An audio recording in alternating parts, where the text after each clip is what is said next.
I would like to thank the organizers for this very nice workshop. I think I need to. So most conferences I've been so far, I had to hide either mathematics or biology. So this is actually a unique opportunity to address both communities.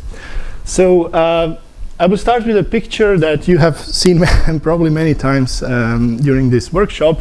So I'm interested in, I'm coming from statistical mechanics community, and in the past few years I've been interested in models of gene expression. And yesterday we heard about the most simplest models of stochastic gene expression, in which we have gene switching on and off, then transcription leading to mRNAs, which can be degraded, then translated into proteins, which can also be degraded. So the kind of question I'm interested in this simplest picture is what determines the rate of messenger RNA translation. So to answer this question, I had to zoom in what translation is, and I need to just introduce some terminology which I will go quickly through because you probably know all that. So there are three main stages of messenger RNA translation, and the first stage is initiation, in which the ribosome recognizes the start codon and starts translating mRNA codon by codon during the elongation phase. So the elongation phase has many sub-steps, but two major steps. One is it has to wait for the amino acid to be delivered by transfer RNA to the A site, which is the reading site. And then once it gets the amino acid, it moves in a step called translocation, one codon forward. And then this step is repeated through the whole mRNA until the last step, which is called translation. Termination, where the ribosome recognizes the stop codon. Now, this terminology allows me now to say what is the motivation behind trying to understand what determines the rate of this process. And this is actually a very old question that goes back as early as people started sequencing genes. They realized that the genetic code is degenerate, meaning that the protein sequence has 20 possible amino acids, but the codon sequence has 61 different codons, not including stop codons. And most of the amino acids are encoded by more than one synonymous codon, which is represented nicely here on this codon table. You start from this inner circle, and then going outwards, you can count how many codons you have for each amino acid, which is the most outer circle. And for example, if I have a protein of 300 amino acids, I can have up to 10 to the power of 100 codon combinations. And there is this very old idea that we can fine-tune protein levels, so protein expression, by making silent mutations in the code. Silent means that they keep the same proteins, amino acid sequence, but have different codon sequence. And so one way to answer this question is to look into nature. So the idea is that evolution has done that job already. And so when very early people realized that there is a codon usage bias in fast-growing organisms like yeast or E. coli, which means that there is a non-random distribution of codon usage. And one of early measure of how the sequence is optimized is a codon adaptation index that looks at these frequencies, normalize this frequency by the maximum frequency for that particular amino acids, and then just finds the geometric mean of all these weights. Now I have a a problem with this expression is completely ignores dynamics.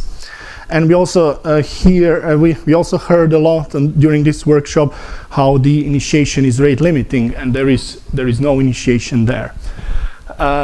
So I think that physics and mathematics owe biology much more than this. And in fact, this codon adaptation index had some success. But I will mention a paper from 2009, which is very defeating for this index, in which they made a synthetic library of 158 variants of gene fluorescent protein. So these genes differ by some silent mutations randomly in the sequence. And then a nice thing about gene fluorescent protein is that they can measure the fluorescence, so they can relate the fluorescence to the amount of these proteins expressed. And what they saw is absolutely no correlation between fluorescent levels and codon adaptation index. So some highly expressed genes had a very low codon adaptation index. And in fact, what they did find is some correlation between the folding energy of the messenger RNA and folding energy of the beginning of the messenger RNA and the protein levels. So not some index that depends on the whole message, but only on the first part of it. And so, can physics, mathematics do better? Of course, there is always some skepticism around. In fact, I actually met the first author of this paper, Greg Kudla, who works in Edinburgh, and he told me that sometimes biologists would even go for this kind of measure rather than taking mathematical and physical models, because they are afraid of assumptions of these models. So they would rather be wrong than not knowing that they are wrong. But that's why I will go in this talk through some mathematical derivations. But in the end, it's always the ultimate question is solving biological problems. So I will try to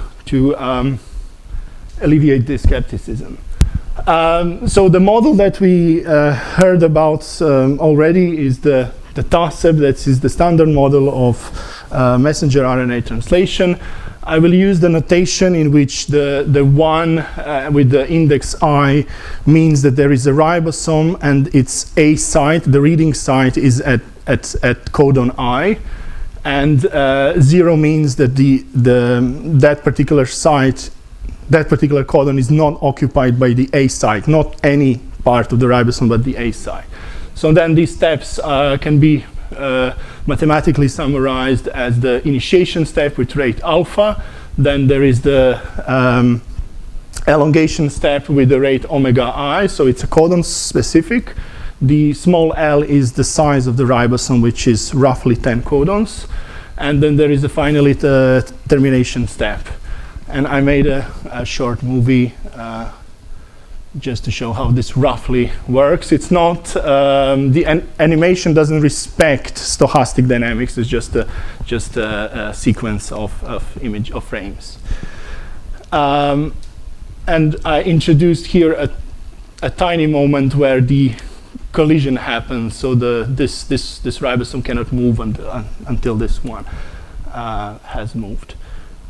Okay.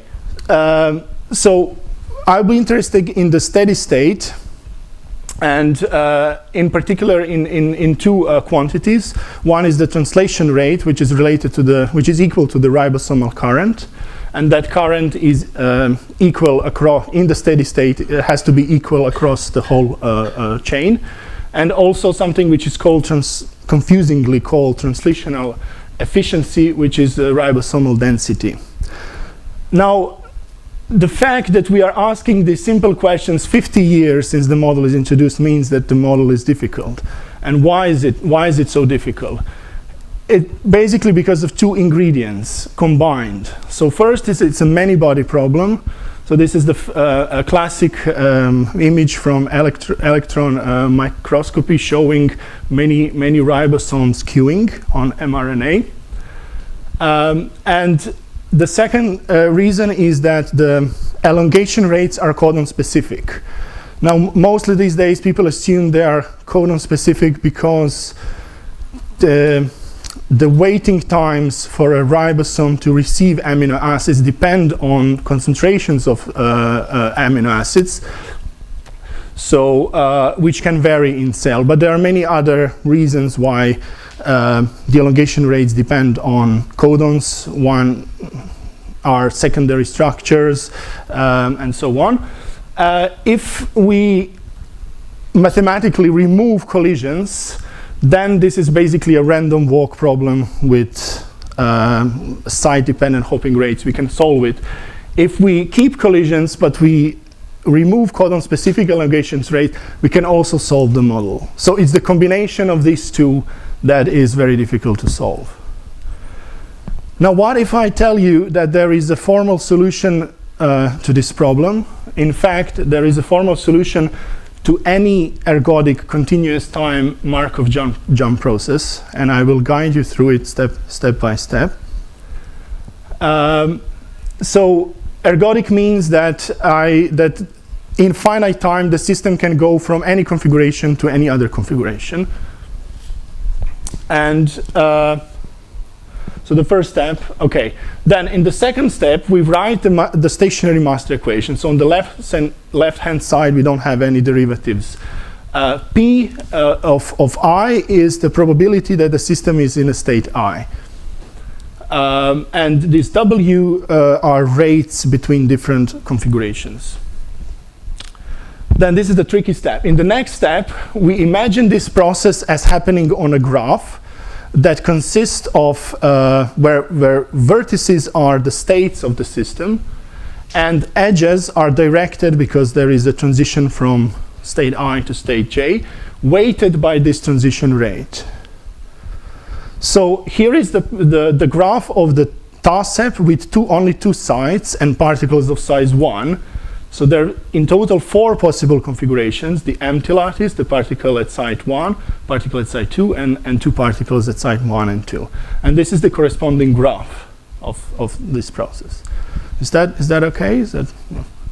Just stop me at any time. Now this is the most trickiest step.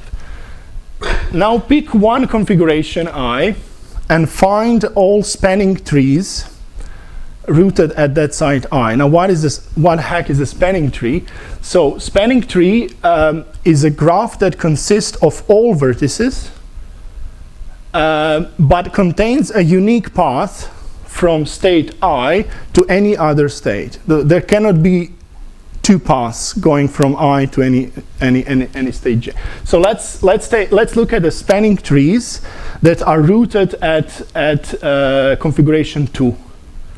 So from this, I keep all vertices, but I have to delete some edges so that there is a unique path from any configuration to configuration 2.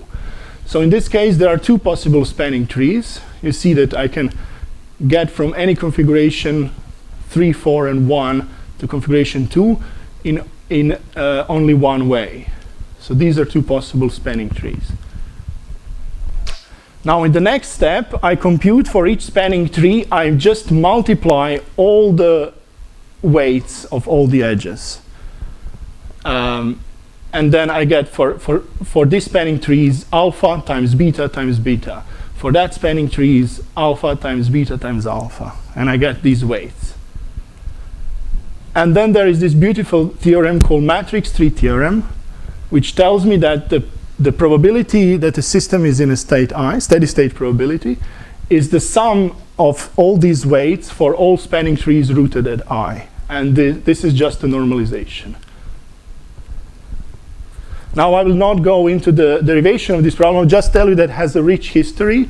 So if you try to Google matrix tree theorem, you will see that this is usually called a way to count spanning trees of undirected graphs But in this case, it's a version of a theorem that solves any steady state master equation that has a unique stationary state. And this is not the first reference that derives this theorem, but it's a rather large review that is nice to read. And it has been rediscovered is one of those theorems that has been rediscovered many times. So let me look. So if I can now find all the spanning trees for this problem, so I can fully solve the two-state model. So for the state 4, there is only one spanning tree. For the state 3, there is also one. So you see, if I include any other edge here, I will necessarily create two paths to or a loop, which is contrary to the definition. And so I can fully solve the two-side datasset. Now the difficulty is that the number of spanning trees grows very fast as I start to increase L. And that's the problem with any a very general method. There is a kind of, if you have a very specific method that works for a specific problem, then the problem is that, yes, you are limited to a small set of problems you can solve. If you have a general method, there is usually a catch. So the catch here is that it becomes, the problem becomes intractable because of this combinatorial explosion. So when I first learned about this method, I thought all hope is lost, because I cannot apply this method to a datasset of, let's say, 100 sites. But then in 2013, I met Luca at the summer school, who was the first to estimate all the parameters for the datasset model for the yeast genome. That was the first time where all the parameters were estimated. So the amino acid delivery rate was estimated from the tRNA gene copy numbers. The translocation, and it has a range between 1 and 35 codons per second. The translocation rate is rather high, so not really an issue. Termination rate was estimated also to be very high. And it doesn't make sense for the nature to wait at that site. It wants to create protein as soon as possible. And then the initiation rate was the main result of the paper. And it was estimated by matching simulations of the datasset with the absolute densities estimated from Polisson profiling done by Arava in 2005. And this range of initiation rates looks rather large, but it's actually concentrated around 0.1, which is roughly 1 or 2 orders of magnitude less than elongation rates. And then I realized that, translation rate is indeed one of the rate limiting steps. I said a rate limiting step, so of course the elongation is important as well, but that gave me an idea to actually try to do something with the approach that I showed you a few moments ago. And so the idea is to do this power series expansion of the steady state probabilities. So first I need to just remind you of the notation. Now when I say a configuration, I mean positions of all ribosomes. They're A sites, they're reading sites. So I have this stochastic variable which is 1 if the A site occupies codon I, and it's 0 otherwise. Then the idea is to write the steady state probability as a ratio, so as a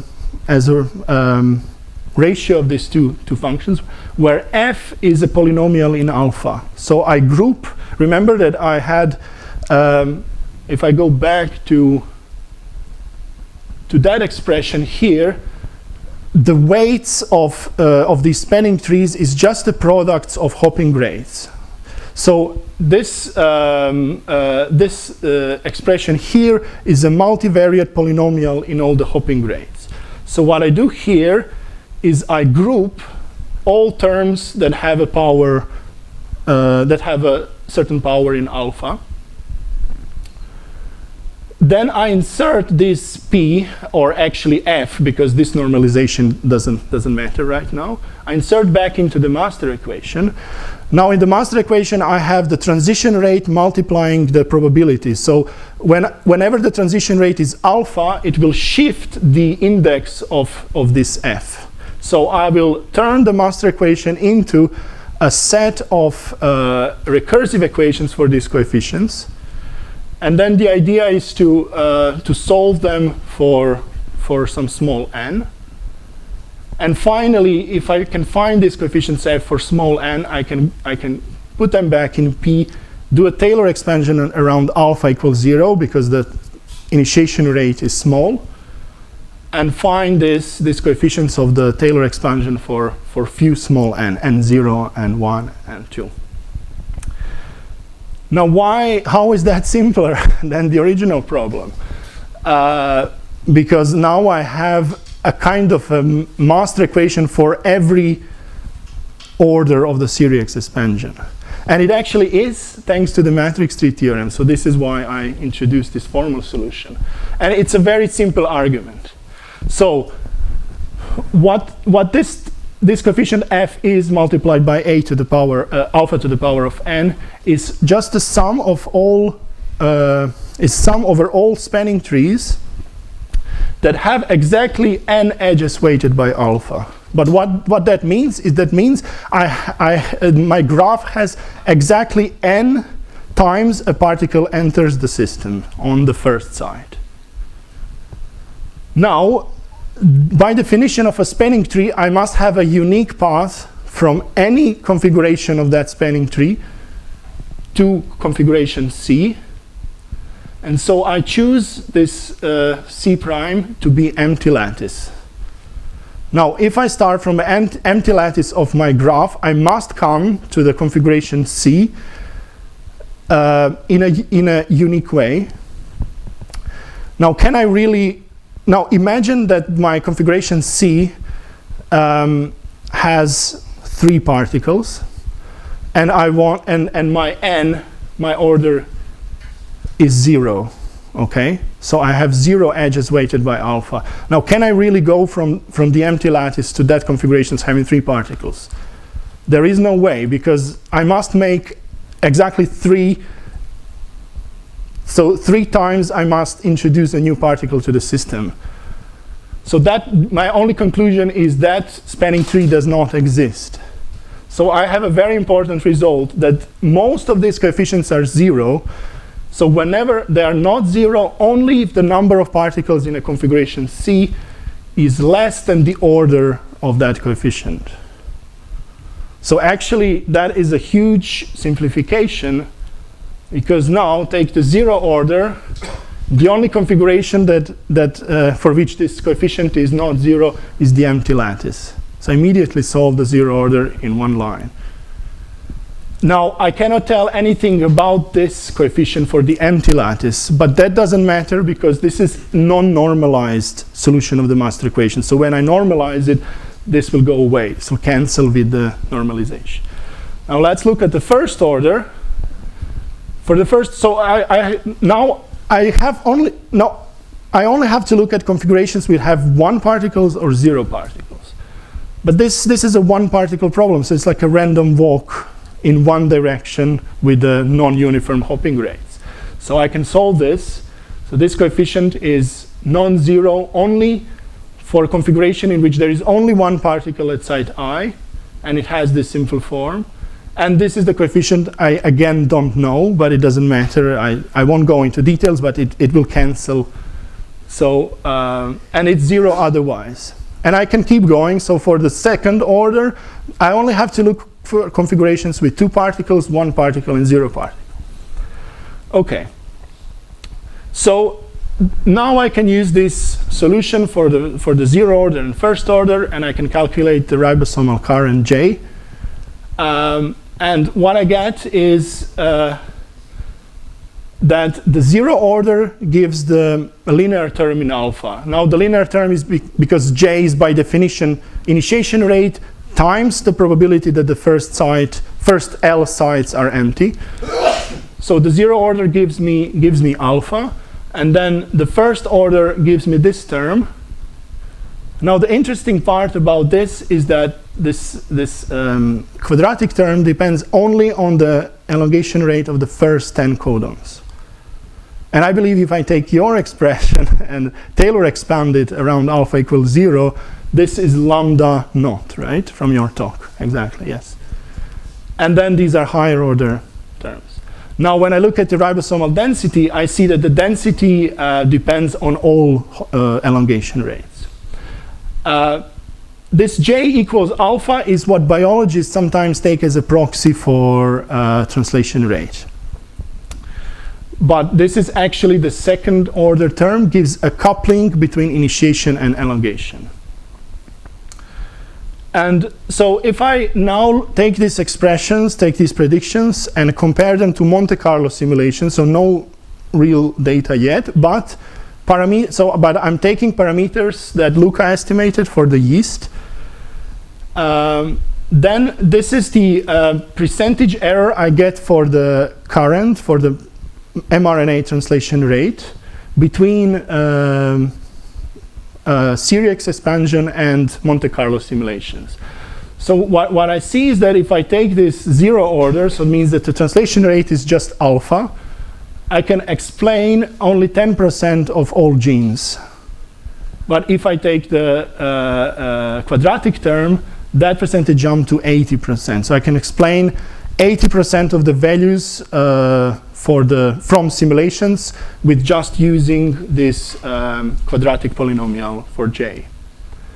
The interesting thing is I can use something called IPA, the independent particle approximation, in which I ignore exclusion. So I mean, now I say there are no ribosomal collisions. I can do that mathematically, it doesn't make sense to do that biologically. And so I can get also the expression if I ignore collisions. And that expression explains now 95% of all yeast genome. Which means actually that in some sense the collisions are irrelevant. Although the initiation is rate limiting, elongation is still important. These rates are still important, the first 10 rates. But the collisions, the effect of collisions, although they happen, it's not visible much in the translation rate. And now if I look at the ribosomal density profiles, I selected two genes from the yeast genome. So first is alpha, that is around median of all alpha values. And this is just the first order. So I get a very nice comparison. And this is a rather high alpha, the 9th percentile of all genes. And this is only first order, so there are some discrepancies, but if I go to the second order, I can improve this result. So that again is an indication that initiation is rate limiting, but elongation is still important. So if you are a biologist and you are just thinking, why did I spend 40 minutes on math? So I would like to make some take-home messages which I try to answer the biological questions. So the first message is that initiation is not a good proxy for mRNA translation rate. It only explains about 10% of genes. Translation rate is mainly determined by initiation rate and the elongation rate of the first 10 codons. So if any codon optimization has to be focused on first 10 sites. Now you see that this is a quite general. I can put for the elongation rates anything from biological experiments. It doesn't have to be concentrations of tRNAs. But still, this is analytical results that puts the importance of the first 10 sites. And then ribosome collisions under physiological conditions are mostly irrelevant. Now, of course, I can make something like amino acid starvation to make one of the elongation rates very small, and then this conclusion will no longer be true. But these are special conditions. And as a teaser, which is a preliminary result, if I go to the second order, which I didn't explain here, I can see a support for the ramp hypothesis. So I can see that if the hopping rates are non-decreasing from left end to right end, then that solution minimizes the ribosomal density. So there is a special thing about the full ramp in terms of this solution. So I would like to thank you for your attention, and these are my two collaborators, Luca, which is here, and Momen from University of Aberdeen. And thank you.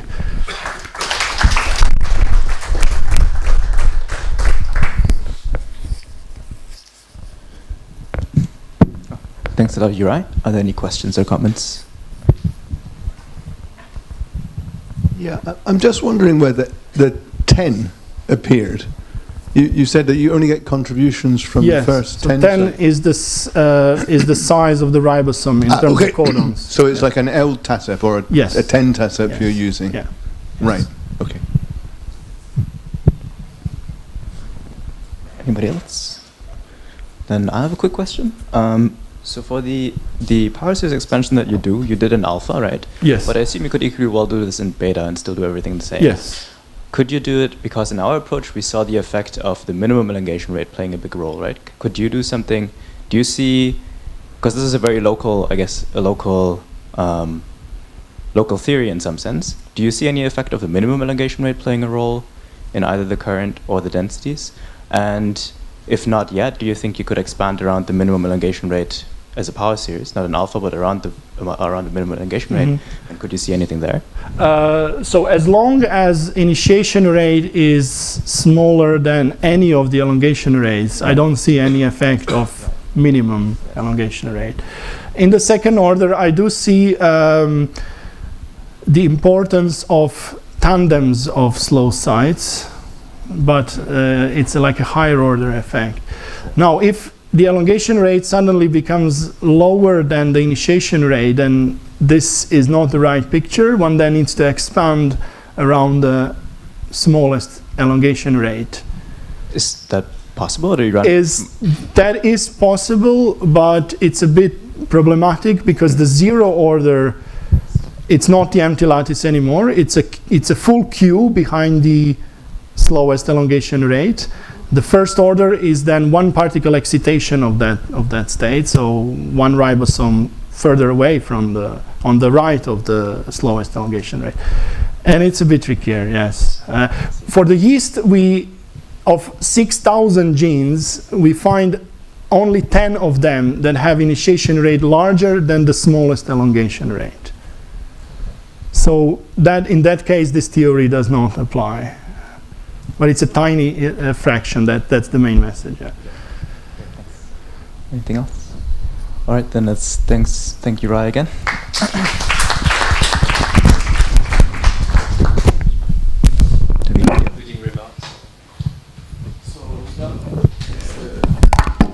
Okay.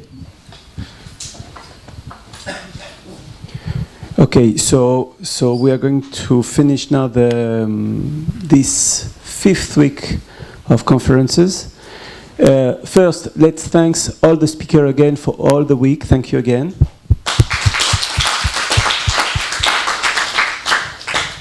I think it was wonderful and very focused at the same time. So we had all of this elongation messenger RNA. We had this super resolution associated to the ER. We had one specific day for that, and many more interesting talk. I hope this will give us the opportunity to create this, or to increase this small community that we are, and hope to see you in the future. Thank you for all of you.